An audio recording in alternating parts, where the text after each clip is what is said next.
grupo ng mga pet animals ay sama-samang niligtas ang tigre sa isang malupit na circus, habang si Max naman, ay nakaranas ng simpleng buhay sa bukid na ngayon lang niya nakita.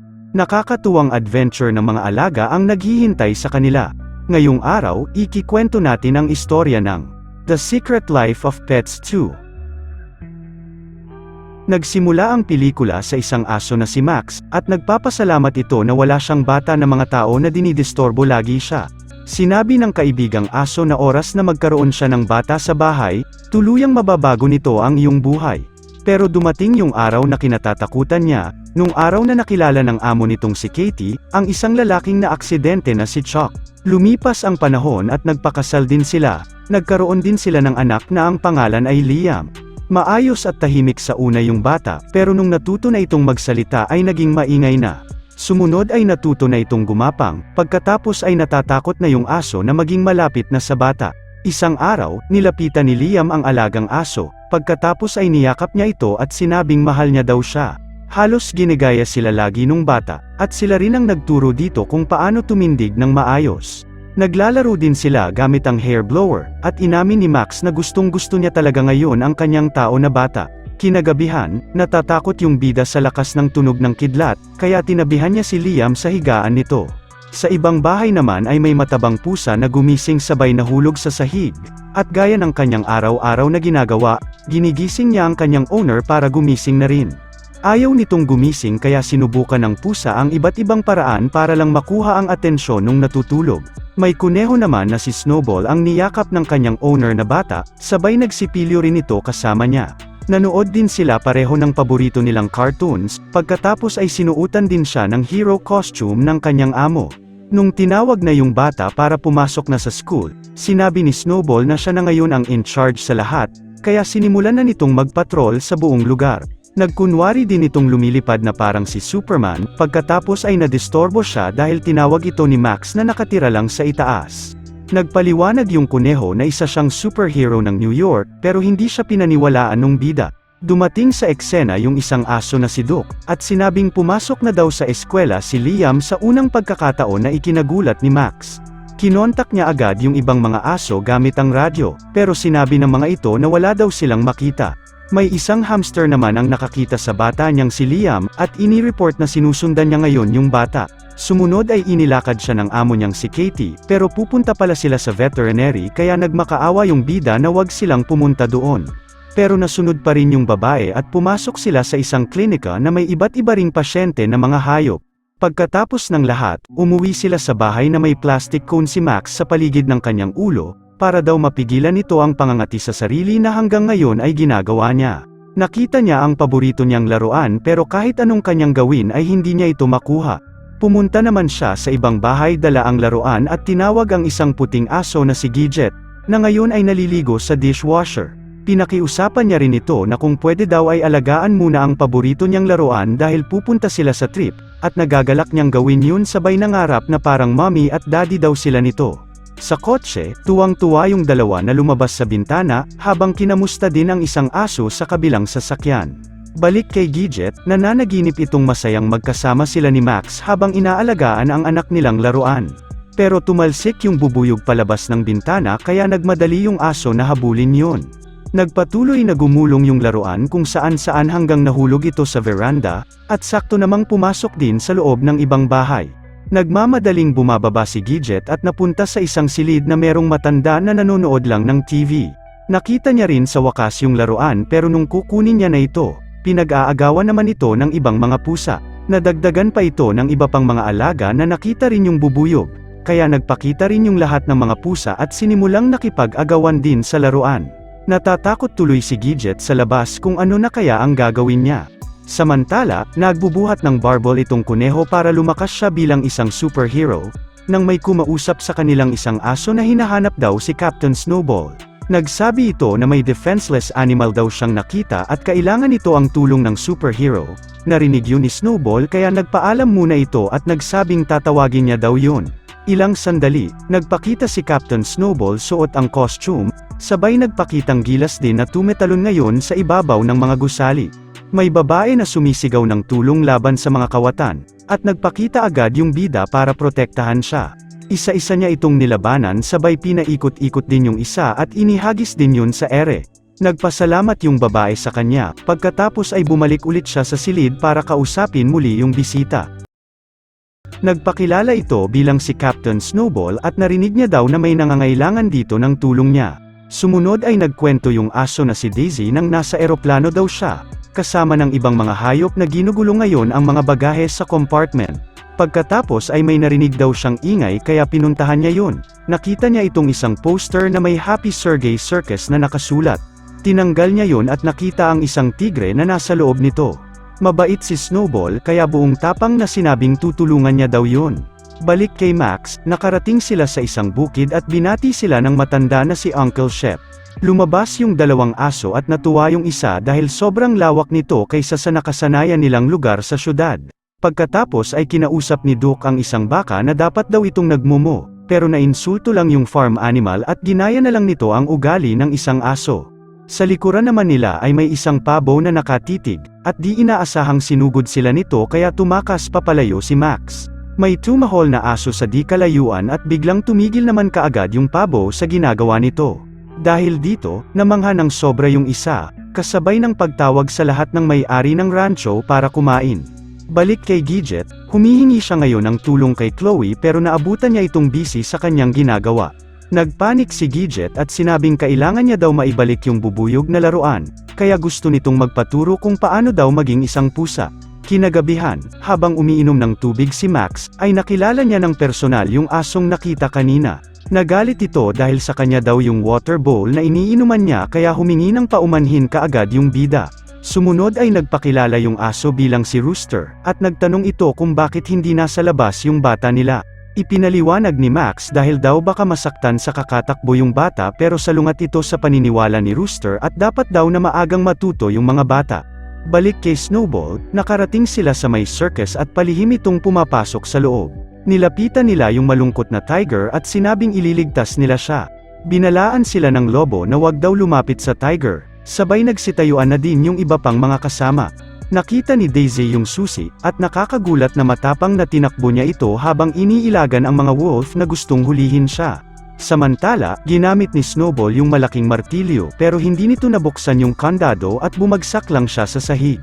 Pagkatapos ay sinubukan ding siyang habulin nung leader ng mga lobo, kaya nagmamadali siyang tumakas papalayo. Sinubukan niyang sumakay ng kabayo sa may pader, pagkatapos sa may mga balloons na nakasabit din sa may gilid. Mahahabol na sana siya sa may dulo pero sumabit yung kadena nung kalaban at umangat din sa ere sakay ang isa sa mga rides. Tinulungan pala siya ni Daisy na ngayon ay nakuha na daw niya yung susi.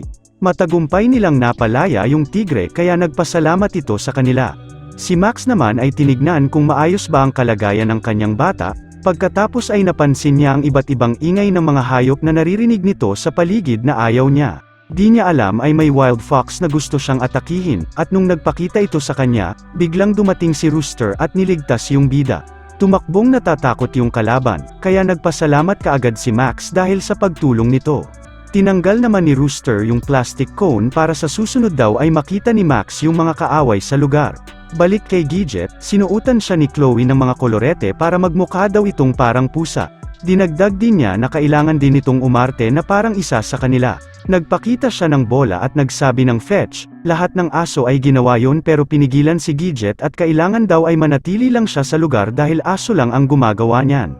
Sumunod ay tinuruan din ito kung paano distorbohin yung amo kapag nasa lamesa. Kailangan ding pumitong siya sa may keyboard, at ang huli yung kape na itinapon sa computer. Samantala, iniisip nila Snowball kung saan pwede nila itago yung tiger sa mas ligtas na lugar, kaya nagpunta sila sa bahay ng kaibigan na maraming alagang mga bata.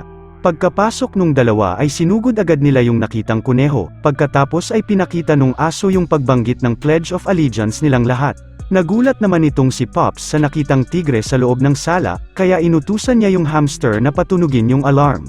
Dahil dito, natakot yung tiger at saka nagpanik. Sabay ipinaliwanag nung dalawa na ang pangalan nito ay Hu, at titira muna siya sa inyong bahay. Nagalit yung aso kaya hindi rin pumayag, pagkatapos ay nagmakaawa yung mga bata kung pwede daw na manatili sa kanila yung tigre gamit ang mga cute nilang mga mata. Sorpresa namang pumayag si Pops kaya nagdiwang silang lahat. Si Gidget naman ay itinuloy nito ang plano na pasukin yung bahay kung saan naiwan yung laruan, at nung nasa loob na ito, inakala nung may-ari na isa rin siyang pusa. Nakita niya rin sa wakas yung bubuyog pero nasa ibabaw ito ng tore, kaya isa-isa niyang nilundag yung poste para makaakyat dito. Sa taas, nakita niyang binabantayan pala ito ng natutulog na malaking pusa, kaya dahan-dahan niyang kinukuha yung bubuyog pero ayaw bitawan ito nung bantay. Puwersahan niyang kinuha pa rin ito pero umingay yung laruan, kaya gumising yung dambuhala at sinimulang atakihin rin siya nito. Buti na lang dumating sa eksena yung kaibigang hamster na may laser pointer, kaya na-distract yung kalaban at natuon yung atensyon nito sa gumagalaw na ilaw. Pagbagsak nito sa sahig, inutusan niya ang lahat na may kaaway daw sa itaas kaya nagsiakyata na rin lahat ang mga pusa papunta sa kanya. Sumigaw si Gidget na gawin na daw nila yung plan B. Sabay nag-perform ito ng magic na parang kinokontrol nito ang bola na liwanag. Namangha ng sobra dito ang mga pusa kaya hinayaan nilang padaanin yung bida sa gitna at matagumpay niyang nakuha na ngayon yung laruan.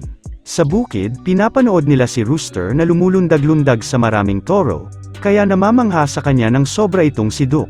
Nakita naman nilang tumakas sa bakod yung baboy at kinain yung mga gulay, kaya naisipan ni Max na tumulong din sa bukid at pilit na ngayon tinutulak yung baboy para daw bumalik.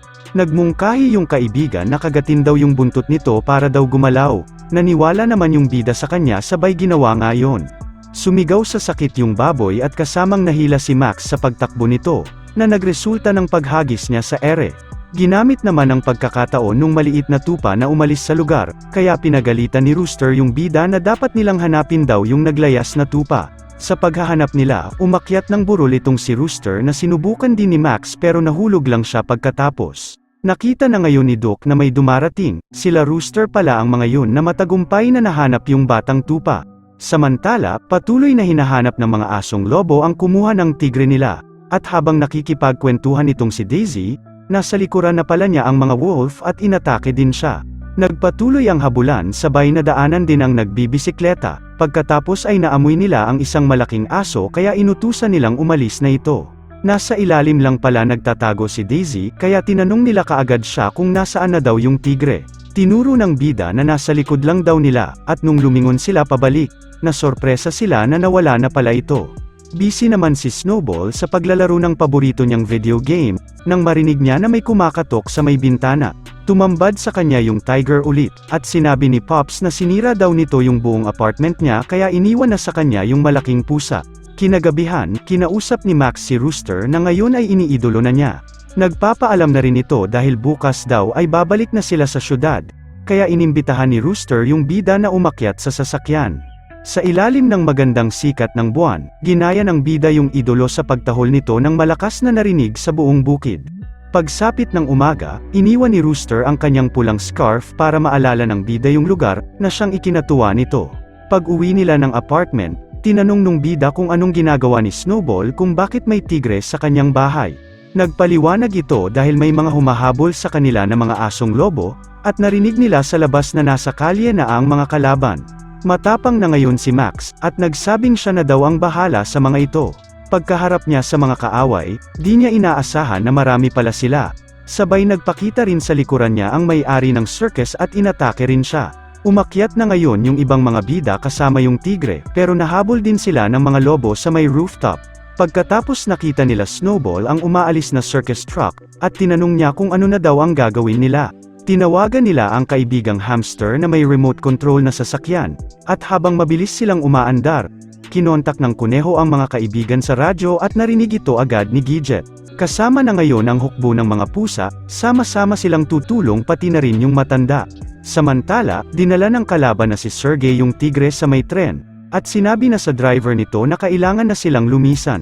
Nakabuntot naman sa kanila ang mga humahabol na mga bida, pero di inaasahang nasira yung sasakyan nila pagkatapos lumundag sa train tracks. Tumalon na lang silang dalawa sa likod ng tren para makasakay, at inireport naman nung hamster na nasa tren na yung iba papunta sa norte kay Gidget na nasa kotse ngayon. Balik sa kuneho, natagpuan niya si Daisy na hindi makaalis sa kanan. Sabay nakita sila ng unggoy na kalaban kaya naghanda na si Snowball sa magiging laban.